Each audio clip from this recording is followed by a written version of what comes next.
Okay, welcome to Behind the Curtain. I'm Betsy Jordan. And I'm walking around in my kitchen a little bit here, but we're gonna go pick some tomatoes. And I'm gonna see if I can do this so that you can see where I'm picking them from. Okay, I'm in my kitchen, and now I'm at my garden. And if you can see right here, I'm picking a cherry tomato off the vine right here in my house.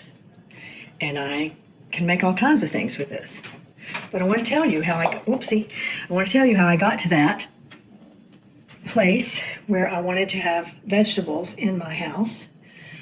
And it's because I first talked to my friend, Glenda Bradley, who has grown the herbs and vegetables that a restaurant needed on its roof. She showed me, and if I can find the picture, I'm going to share with you a picture of me with her as we were on the rooftop at a restaurant in Charleston, where she had planted all the plants and had curated that garden, if you can call it that. I'm not sure that's what you call it.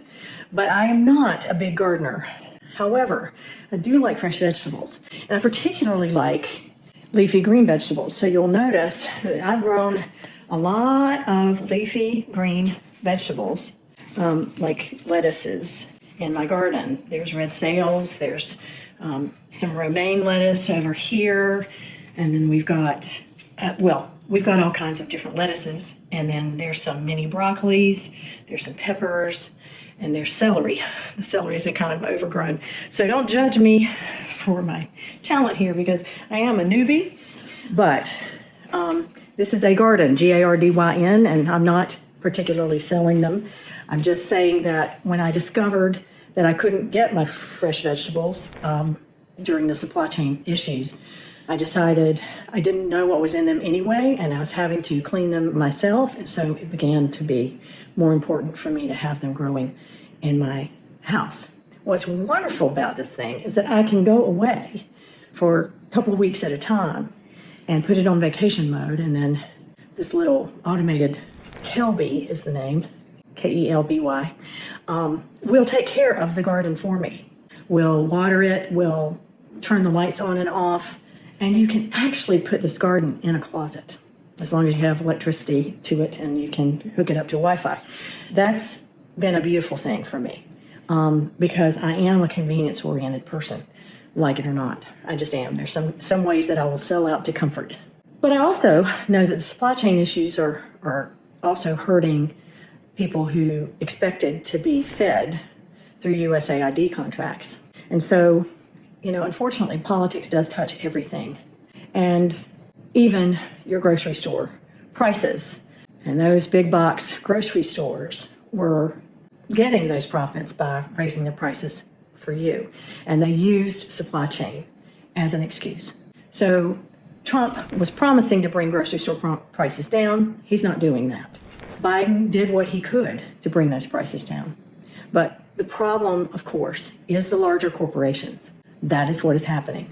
And it's not like they're in collusion necessarily, but they're doing the same thing. And it's motivated by one thing, and that is greed. So while I'm growing my vegetables in my house, and I'm also lamenting the family farm because they are going away, because we have had DOJ, just demolish USAID without any fare thee well. They didn't even understand what all they were doing. But USAID also was investigating Musk because of some ShareLink contracts they had with him.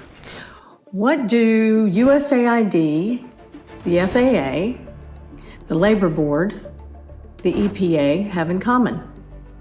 They were all undergoing some form of investigation of Elon Musk's business practices. USAID's Inspector General was investigating Starlink for potential illegal behavior in Russia and Ukraine. The FAA was investigating the rocket explosions which impacted flight patterns in commercial airlines. The Labor Board is investigating him because he treated his employees like crap. And the EPA, well, he says he's a pro-environmentalist, but he's getting rid of the EPA so they can't look too closely. Because if they looked really closely right now, they would see that XAI is a major polluter in Memphis.